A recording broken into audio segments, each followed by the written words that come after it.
Hello everyone, my name is Ryan Cam and welcome back to the AFI Project. Today we are going to be taking a look at, let me try and do a good Clint Eastwood, Unforgiven. That stunk. But this movie was directed by Clint Eastwood. It also starred him, as well as Morgan Freeman, Gene Hackman, and Richard Harris. It tells the story of a former bounty hunter named William Money, yes, that is his last name, who is living out a retired life with his 2 children running a hog farm, and he is content to live out the rest of his days doing just that. However, a group of prostitutes in the neighboring town of Big Whiskey enlist him to take out a corrupt sheriff, and so Mr. Money has to dust off his guns one final time for one final payday. I had always heard about this movie, and that when it came down to the conversation of the greatest westerns of all time, Unforgiven was either near or at the top of everyone's lists.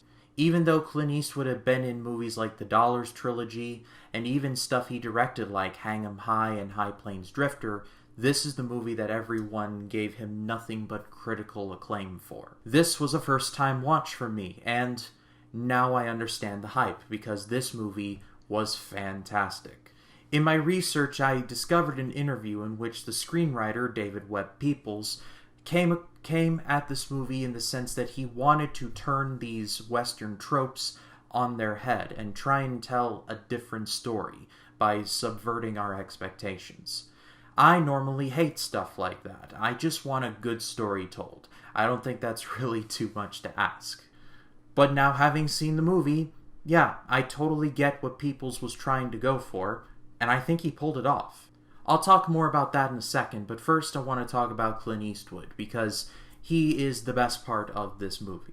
I have a special respect for people who not only direct their own movies, but also star in them as well. Very few people do them nowadays, and so juggling both of those responsibilities must be hectic. So if they can pull it off in a good sense, then that deserves my praise wholeheartedly, and that goes double for Clint Eastwood.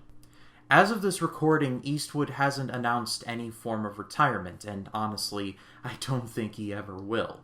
I think he'll be directing movies 2 years after he dies.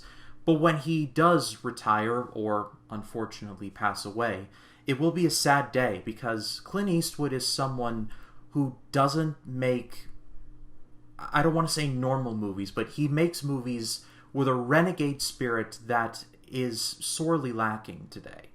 Love his movies or hate his movies, at the end of the day, Clint Eastwood makes Clint Eastwood movies, like Christopher Nolan or Michael Bay. Again, I'm not comparing them, I'm just saying that Clint Eastwood makes Clint Eastwood movies. And if Richard Jewell has proven anything, it's that he has not lost a step. He's had some hiccups, but hey, no director ever bat 1,000. The point I'm trying to get at is that Unforgiven is considered one of Eastwood's very best. He won Best Director for it. The movie was the Best Picture of 1992, making it only one of 3 westerns to ever win Best Picture. Cimarron and Dances with Wolves are the other 2, for the record. The movie does a good job of showing that, I guess, he has a little rust on him. He's been out of the bounty hunting game for a while now, and he struggles quite a bit. There's an early scene in which he is testing out his 6-shooters for the first time in years, and the force of the kickback of the 6-shooter literally takes him off his feet. This isn't a Shane situation where Shane can just go do and then call it a day. No, Money is literally taken aback by the force of everything. And his partner, played by Morgan Freeman, isn't all that much better. These guys are more like Keystone bounty hunters than anything else. But that's kind of the point of the movie. David Webb Peoples was trying to show that the westerns that we grew up knowing are just that, legends. There's no white hats versus black hats, and more oftentimes than not, John Wayne doesn't ride off into the sunset. At first, when I heard about this, I thought it was going to be downright pretentious, because even in a dark western like The Searchers, John Wayne gave the whole "let's go home, Debbie" speech, and then brought Debbie back home, happy ending and all that. Without diving too deep into spoilers, the movie basically says, just when you think you know the answers, I change the questions. This movie does have the Clint Eastwood standards, like the one-liners, like my personal favorite, "deserves got nothing to do with it." And there's also a pretty funny one where Gene Hackman was like, "You just shot an unarmed man!" And Eastwood's like, "Then he should have armed himself." But at the end of the day, my video on Unforgiven honestly doesn't do it justice. The best thing I can say to you is that if you have not seen this movie, go watch it. Because anything that I can say, spoiler-wise, would just be falling short. I really don't know if this gets into the top 5 of the greatest westerns ever made. I still think all 3 of the Dollars trilogy occupies the top 3 spots. Ironically enough, Clint Eastwood is in all 3 of those movies. But one day I'll do a top western movie category, in my opinion, of course. And then I'll go from there. But for right now, I could definitely see Unforgiven as being considered one of the greatest westerns ever made. But that is all for me, guys. Thank you so much, as always, for watching. I'd like to say thank you to everyone who checked out my WandaVision video. The feedback I got from it was very positive, even though my opinion was very controversial, I know.